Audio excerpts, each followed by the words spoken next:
Welcome all of you ज्ञानम English academy. आज हम लोग सीखेंगे यूज ऑफ एडजेक्टिव। और इसके पहले वाले जितने भी टॉपिक्स हैं और यूज ऑफ नाउन के बारे में बताए थे, जिसमें एशियन और एशियन और पेशियन को बताए थे कि कैसे यूज होता है प्रेजेंट में, पास्ट में, फ्यूचर में। तो वन बाई वन करके सारे स्ट्रक्चर को भी फॉलो किए थे, फॉर्मेशन को भी फॉलो किए थे। और मेरा एक इंटेंशन है कि हर एक तरीके का जो बेसिक से बेसिक जो सेंटेंस फॉर्मेशन होता है आपको सिखाएं। और इतना ही नहीं, आपको हर एक तरीके का नेगेटिव होता है, interrogative, interrogative plus negative, yes no से, डब्ल्यू एस से, वो सारे सेंटेंस को एक एक करके बताएं ताकि आपको एक कंसेप्ट क्लियर हो जाए और आप इंग्लिश बोल भी सको और लिख भी सको। तो अभी आज सीखेंगे adjective of quality. Adjective quality जो होता है ना, रिच हो गया, ब्रेव हो गया, ऑनेस्ट हो गया, डिजऑनेस्ट, है ना, तो वो काइंड, तो ये सब एडजेक्टिव क्वालिटी को यूज कैसे करेंगे सेंटेंस में। बहुत सारे स्टूडेंट होते हैं ना कि जो यूज कर लेते हैं एडजेक्टिव क्वालिटी के साथ एन का यूज कर लेते हैं, जो कि वहाँ पर एक बहुत बड़ा गलती होता है। तो ऐसे नहीं करना है। तो चलिए सीखते हैं प्रेजेंट टेंस में एडजेक्टिव क्वालिटी को।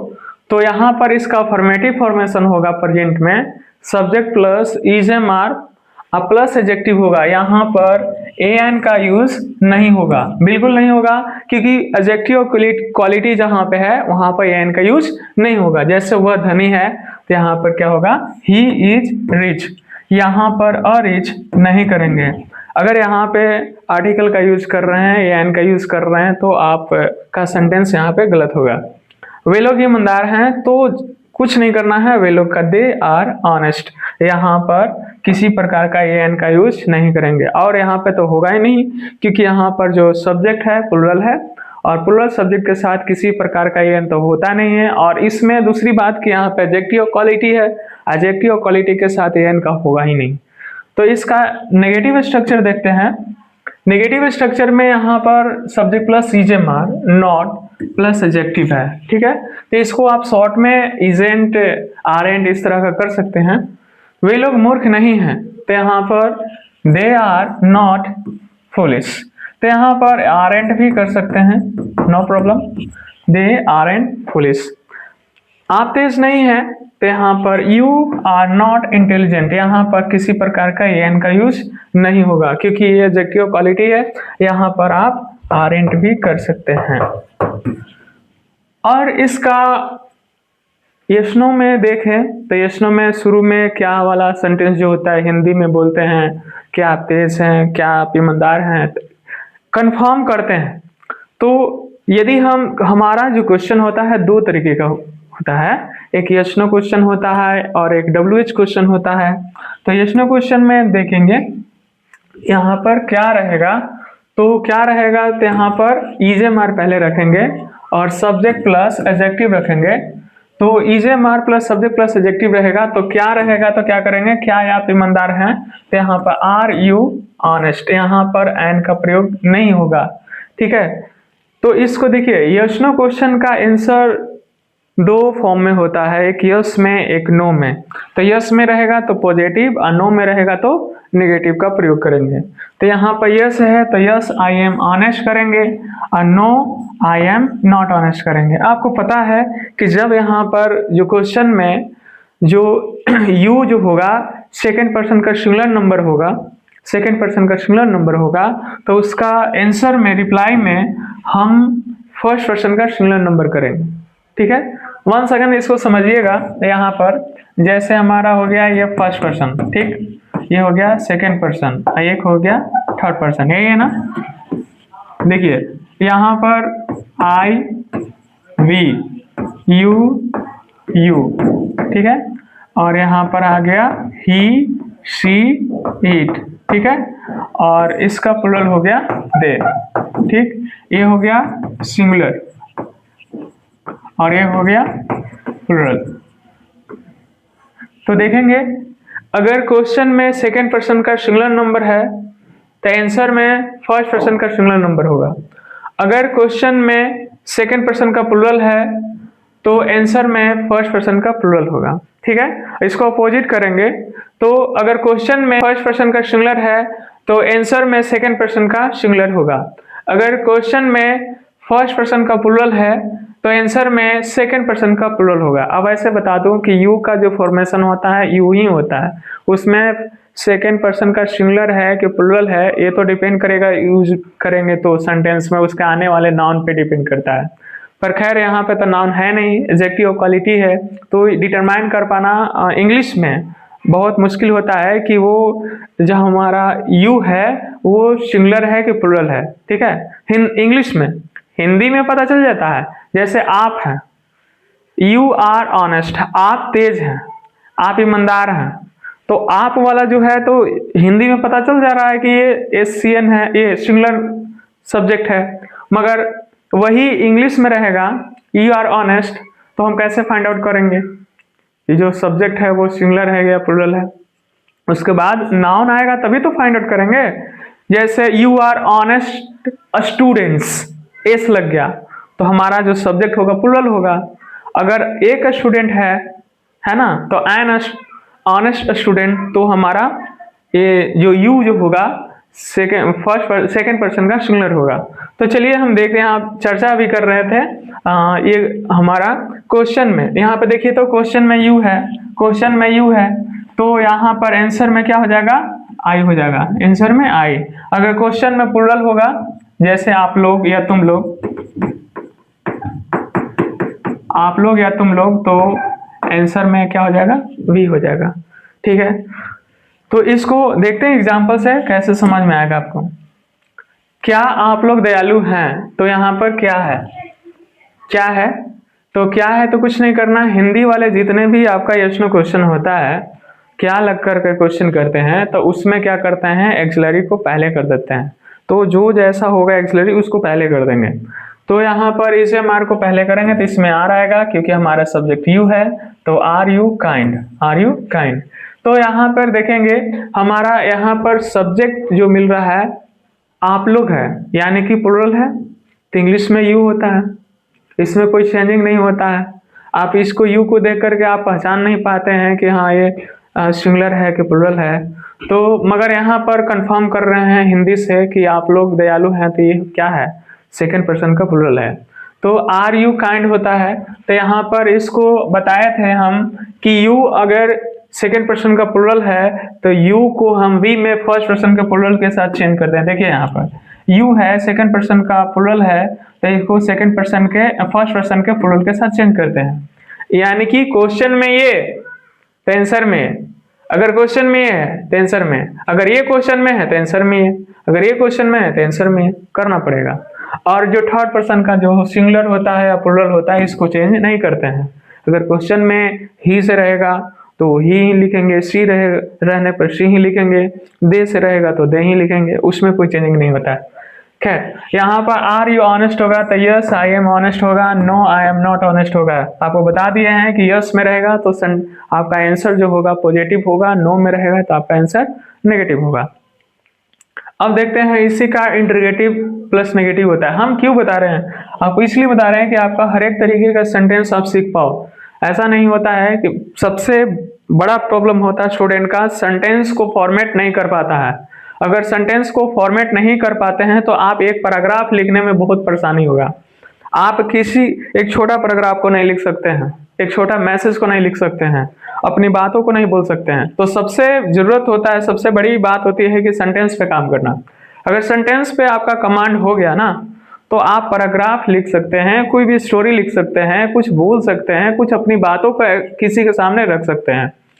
तो यही हम लोग कर रहे हैं और इस पे काम कर रहे हैं। मेरा एक एम्बिशन है कि आपको छोटे छोटे जो सेंटेंस होते हैं, छोटे से छोटे एडवांस लेवल तक के सेंटेंस पे कमांड हो जाए और जहां से आप इंग्लिश बोल पाओ, लिख पाओ, समझ पाओ। और साथ ही में आपको ग्रामर का भी बहुत सारे इंपॉर्टेंट टॉपिक इंक्लूड करने वाले हैं जो आपके एकेडमिक्स में जो सिलेबस है, आपके स्कूल या कॉलेज या आप कंपटीशन की तैयारी कर रहे हैं, वो जो इससे रिलेटेड होता है वो हम आपको बताते चलेंगे। तो खैर अभी हम इस पे काम कर रहे हैं। तो क्या आप लोग दयालु हैं, तो यहाँ पर आर यू, ये तो हो गया। यहाँ पर देखेंगे आर यू काइंड, तो यहाँ पे yes we are kind, no we are not kind, ठीक है, नो रहेगा तो नेगेटिव। यहाँ पर है एक और क्वेश्चन यहाँ पे दिया गया है, इज सी ब्यूटीफुल, तो यहाँ पर यस में देंगे तो यस सी इज ब्यूटीफुल होगा, ठीक है। नो में है तो no she is not beautiful. देखिए यहाँ पर नो है तो सेंटेंस आपका रिप्लाई जो होगा नेगेटिव होगा, यस में रहेगा तो रिप्लाई आपका अफर्मेटिव होगा। खैर, इसको आप इंटरगेटिव प्लस नेगेटिव में देखेंगे तो यहाँ पर क्या रहेगा और नहीं रहेगा, तो क्या में इज एम आर, ठीक है, उसके बाद सब्जेक्ट और नोट यहाँ पर एडजेक्टिव, ठीक, क्वेश्चन मार्क। तो क्या आप लोग तेज नहीं है तो यहाँ पर आर और यहाँ पर आप लोग का क्या हो जाएगा यू। क्या के जगह पर हिंदी में क्या रहेगा, तो एक्सिलरी को पहले करेंगे, आर यू नॉट, यहाँ पर नहीं है तो यहाँ पर सब्जेक्ट की ठीक बात देंगे, और नहीं तो आप इस नॉट को आरेंट कर सकते हैं, इस नॉट को उठा करके यहाँ पर आरेंट लिख सकते हैं, आरेंट यू इंटेलिजेंट, ठीक है, इस तरह के कर सकते हैं। तो दो तरीके का आप सेंटेंस बोल सकते हैं, लिख सकते हैं। और स्पोकन में हम आपको बताएं तो आप शॉर्ट में ही यूज कीजिए, आरेंट, हैवेंट, हैजेंट, डोंट, डजंट, है ना, इस तरीके का, शांत, वांट, कांट। तो क्या वे लोग मूर्ख नहीं है, तो यहाँ पर आर, यहाँ पर दे, नॉट, पुलिस, ठीक है, यहाँ पर आरेंट भी कर सकते हैं, आरेंट दे, और जो रहेगा उसको लिख देंगे, ठीक है। तो क्या बच गया यहाँ पर, लिख ही दीजिए, ठीक है। तो इस तरीके का yes no interrogative plus negative complete हुआ। और ये जो आगे का जो बचता है एक इंटरगेटिव विद डब्ल्यूएच, तो इंटरगेटिव विद डब्ल्यूएच में क्यों कब कैसे होगा, तो क्यों कब कैसे को उठा करके क्या करना है, सबसे पहले डब्ल्यूएच लिखिए, उसके बाद इज एम आर का प्रयोग कीजिए, सब्जेक्ट एडजेक्टिव, ठीक है।